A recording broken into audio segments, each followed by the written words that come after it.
Hey, my name is Suzanne Schmidt, and this is my story. Nighttime in my neighborhood has been my dearest comfort for going on a few years now. I found peace and reassurance in the sound of the highway in the distance and the bullfrogs singing their ballads to the stars and moon time and time again. Everything is still in my neighborhood at night. All the TVs silently drone on behind glass windows, and families sleepily close their laptops and plug in their phones.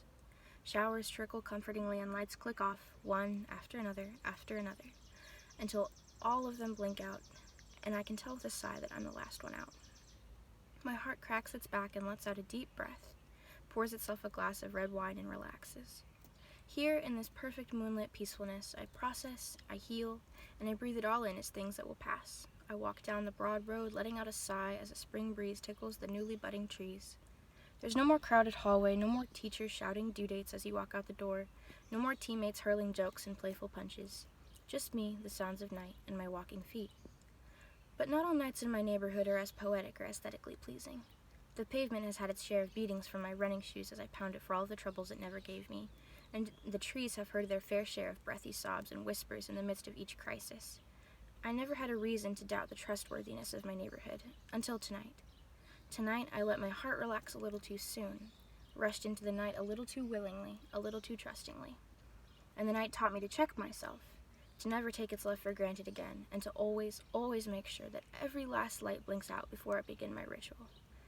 Because as I rounded the corner of my block, under my favorite pair of cherry blossom trees, I almost didn't notice a car humming faintly in a driveway I'd never taken much time to notice before. The sound of a window unrolling, a man's head peeking out of the corner in my peripheral vision, stopped me in my tracks. A young voice called out, "Hey, little girl, you live around here?" Naive, tired, crying, vulnerable, caught off guard.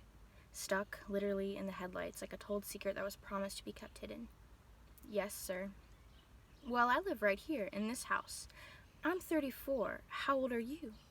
And all at once, every news article about another nameless, faceless young girl abducted and raped crashed down on my vision.